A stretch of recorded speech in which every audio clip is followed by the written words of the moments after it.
En direct avec le docteur Antoine Piot. Bonjour docteur. Bonjour. Merci d'être en direct avec nous. Vous publiez aux éditions du Rocher ce livre qui s'appelle 24 heures dans la vie du corps humain. Boostez votre santé au jour le jour parce qu'on a tous l'impression au fond qu'on le connaît, notre corps. Oui, on a l'impression qu'on le connaît effectivement. Et en fait l'idée justement, c'est...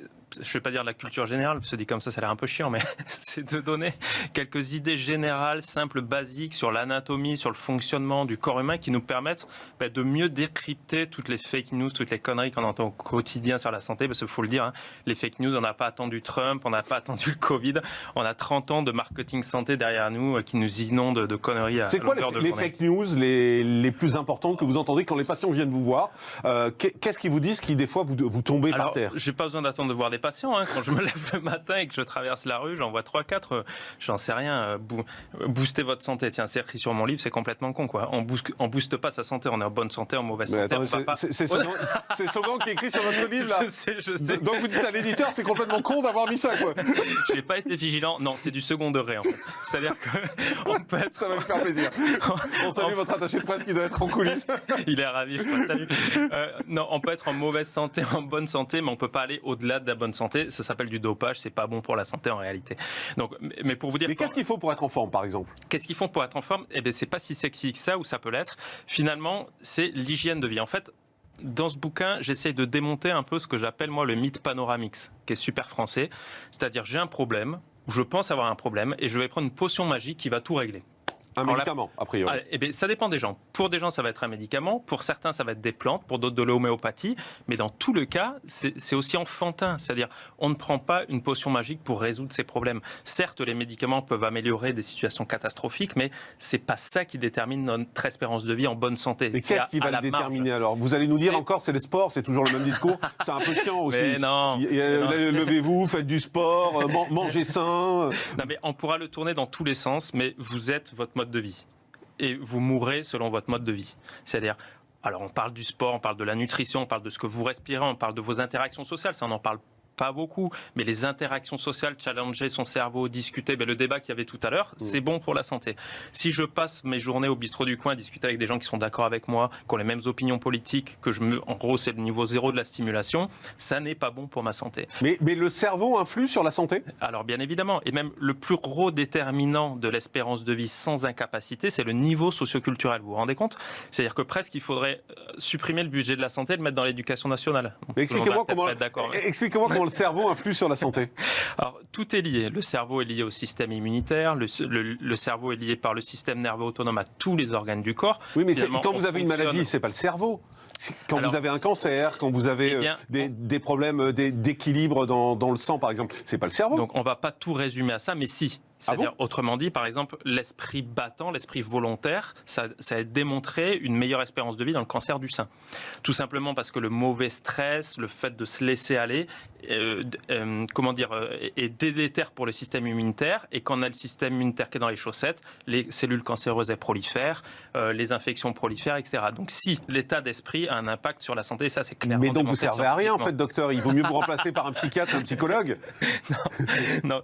En fait, comme un ingénieur avec des notions très basiques de physique, très fondamentales, il va mieux comprendre ce qui l'entoure. De la même manière, avoir des notions de base en anatomie, en physiologie, comment fonctionne le corps, ça va nous permettre de mieux appréhender le quotidien, à moins subir les recommandations d'hygiène de vie, comprendre d'où elles viennent, où elles vont, et peut-être mieux y adhérer. Mais pour les gens qui nous regardent, expliquez-nous l'hygiène de vie idéale. C'est quoi l'hygiène de vie idéale? Alors, l'hygiène de vie idéale, c'est clairement bouger ses fesses. Donc les anglo-saxons, ils disent levez-vous. Ils sont très pragmatiques. Nous, on dit faites 10 000 pas, faites 30 minutes de sport par jour. On sait très bien que ça marche pas pour monsieur tout le monde. Donc c'est juste faire mieux que ce qu'on fait actuellement. Si vous êtes les fesses dans le canapé, levez vos fesses pour aller chercher une bière dans le frigo, ça sera déjà ça. Si vous restez chez vous toute la journée, allez chercher votre pain en marchant. Et ne le remplacez pas, si possible, par un vélo électrique. Prenez un vélo électrique si vous ne faisiez rien, que vous voulez aller à votre travail, par exemple, à 4 km. Faites-en plus, en fait, c'est ce que vous dites. Plus, voilà, quel que soit votre niveau d'activité, c'est faites-en plus. De la même manière, stimulez votre cerveau, sortez de chez vous, parlez aux gens, quel que soit l'âge.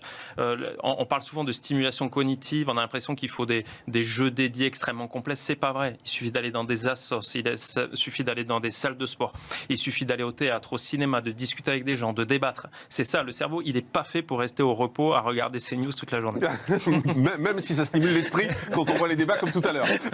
Mais un mot quand même, parce que j'ai le sentiment quand je vous entends, au fond, que c'est la stimulation qui est la clé pour rester en forme. C'est la stimulation du corps, c'est-à-dire la stimulation physique, mais aussi la stimulation intellectuelle. Mais, très clairement, je veux dire, un corps, il n'est pas fait pour rester immobile. D'ailleurs, quand les gens vont dans l'espace, on sait très bien qu'ils ont un vieillissement accéléré. Le cerveau n'est pas fait pour rester inactif. Tout cela, ça a été 1000 fois démontré.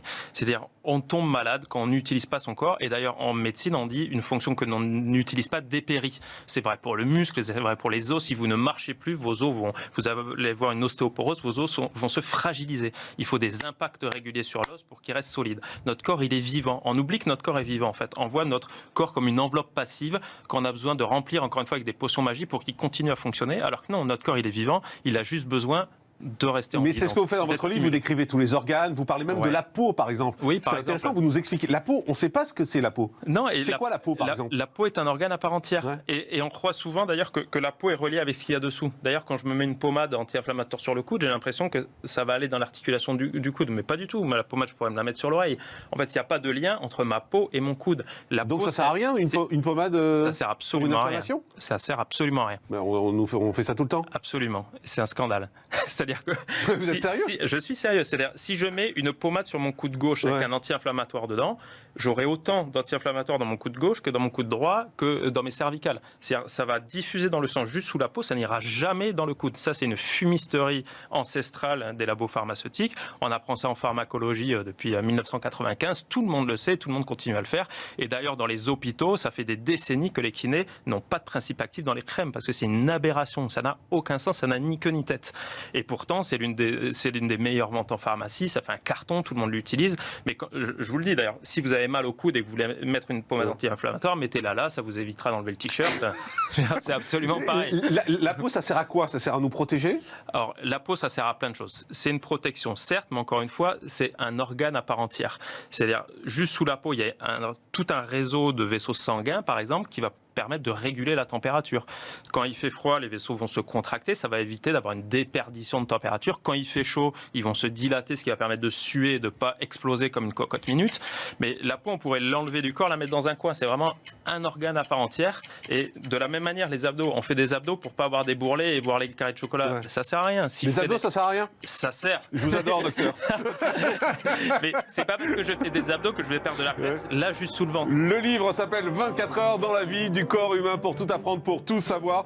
C'est signé par le docteur Antoine Piot. Boostez votre santé au jour le jour. Un slogan débile, mais bon, c'est comme ça. Merci docteur d'avoir été avec nous. Merci Alex. On se retrouve demain en direct à partir de 10h35.